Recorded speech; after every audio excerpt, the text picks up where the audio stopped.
risk, what we're talking about here is various aspects of risk control, risk prevention, not just the concept of that. And I also want to try and give you some, how would I talk to upper management? How would I ping the ears of the risk management team?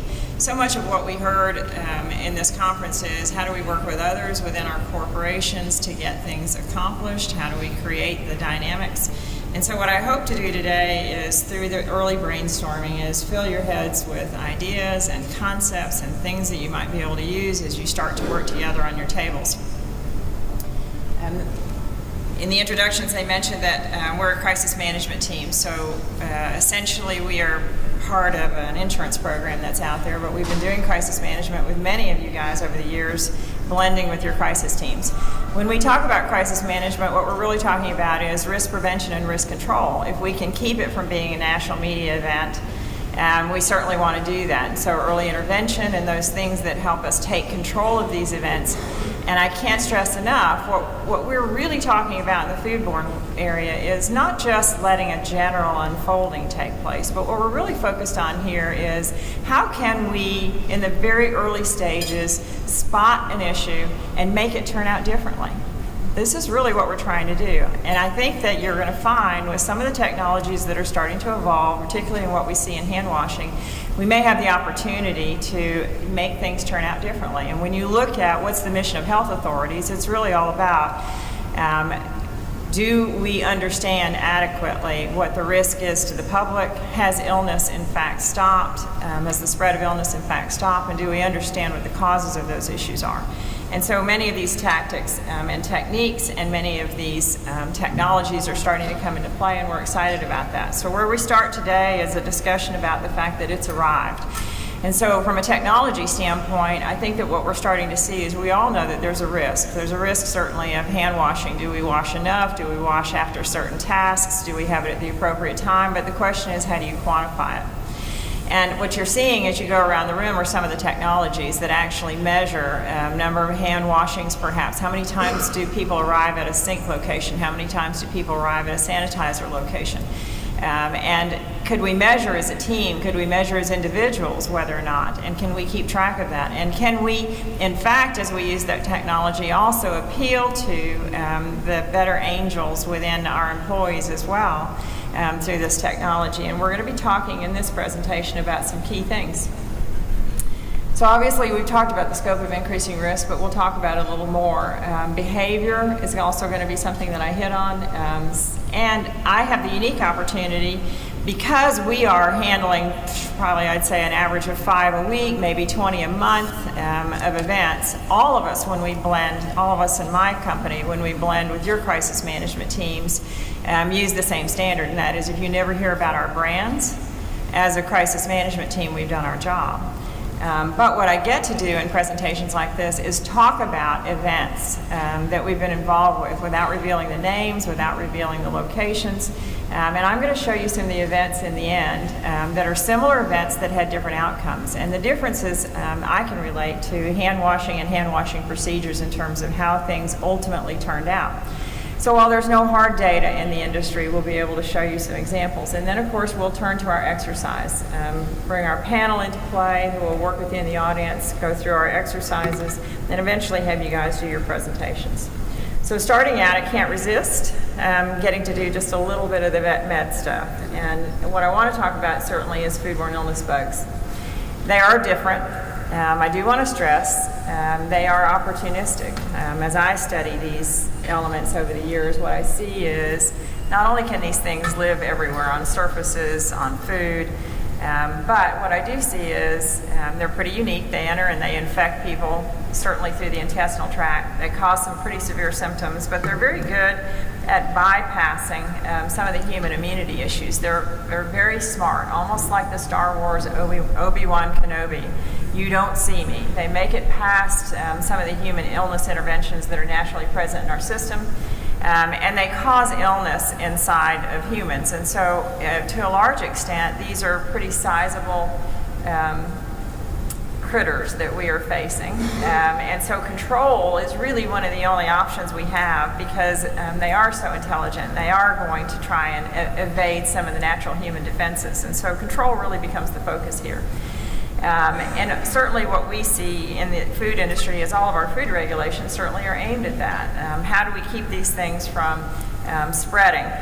And what I see the most in all of the events that are sitting in our system and in the CDC databases over time is these employee-to-employee spreads and employee-to-customer spreads really are statistically the most significant. We do see dramatic events that are caused by supplier issues, and I won't ignore that. But when I look at the data from the CDC and I look at the data from my own database since 1997, what I see is that only about 4% of the total number of events out there are supplier contamination events. And they too can create issues of cross-contamination and employee illness. Our employees are often the most frequent eaters in our restaurants, and so it can get very convoluted. But I do want to stress that employee health contamination issues are 96% of all the events in my recorded history, of all the events in the CDC history. And those certainly are the ones that upset the community in terms of our practices and their confidence in us as brands and how we do our business. And so I do have the reminder here. So how do we ping the ears?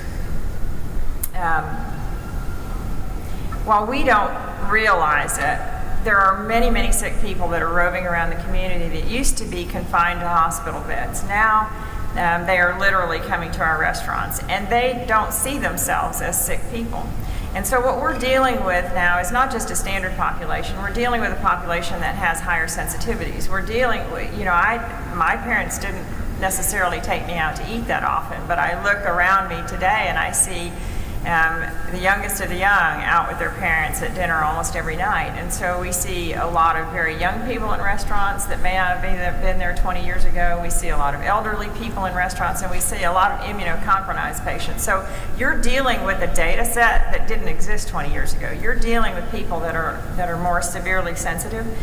And they come to you as a reward. They come to you because they love the food you serve. They love the brand.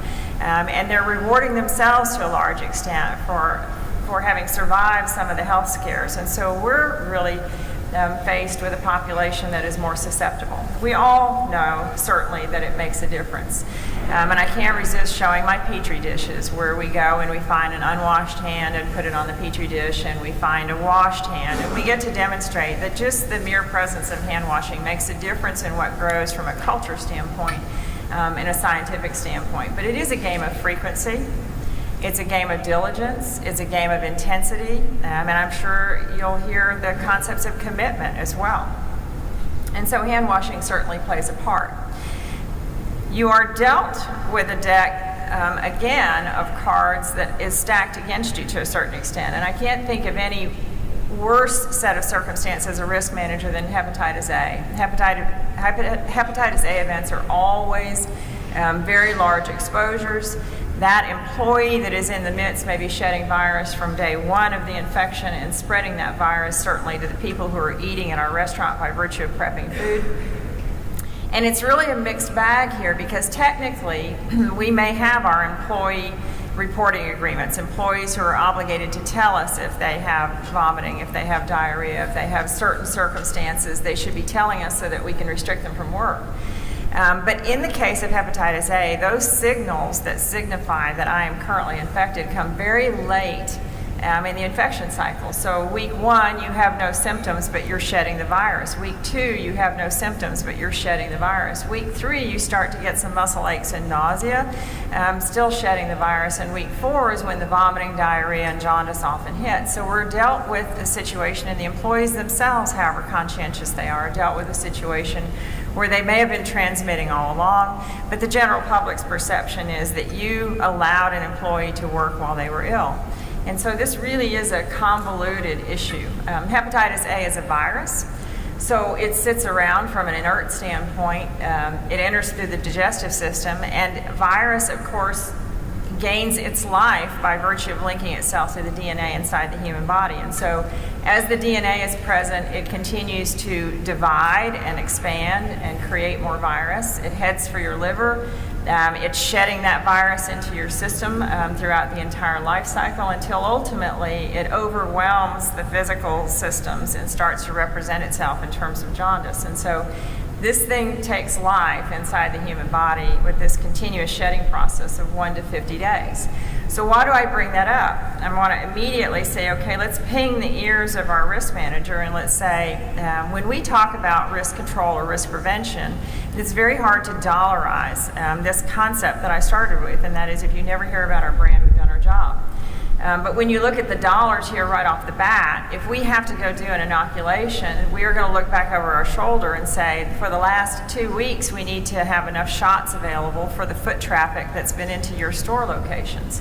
And so if you do your patrons per week times the average cost of an inoculation, which is $55 to $110, plus the cost of administration, you're looking at $220,000 just to deal with 2,000 patrons. If you're up in the 5,000 range, if you're a buffet restaurant, you really see a lot more expense in terms of getting inoculations arranged. And these shots have to be given in the presence of someone who can monitor the health of people for a few more minutes afterwards.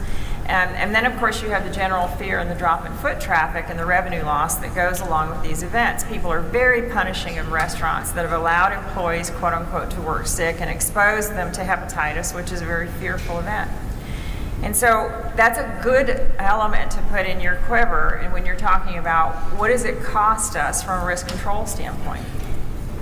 There's a second arrow in the quiver, certainly, when you're talking to risk management, and that is picking up some arguments when it comes to liability. And so I'm going to be talking about hand washing and some of the things we do from a risk management and risk control standpoint in the quality areas that translate into dollars when it comes to the legal liability side. Your risk managers think that way, so it's worth talking and pinging the ears. There's always two waves of media events. The first media event when the health department makes the announcement that we have a public event, we have a number of people who are getting sick at the location, and we're generating this information on a public basis to try and get the public to do something, either report their illnesses or to go and seek treatment like a hepatitis A inoculation. Plaintiffs' attorneys love this as well because they will do a second set of stories because it's an opportunity to collect clients. And so they'll do special interest stories about people who have been affected in some way. And so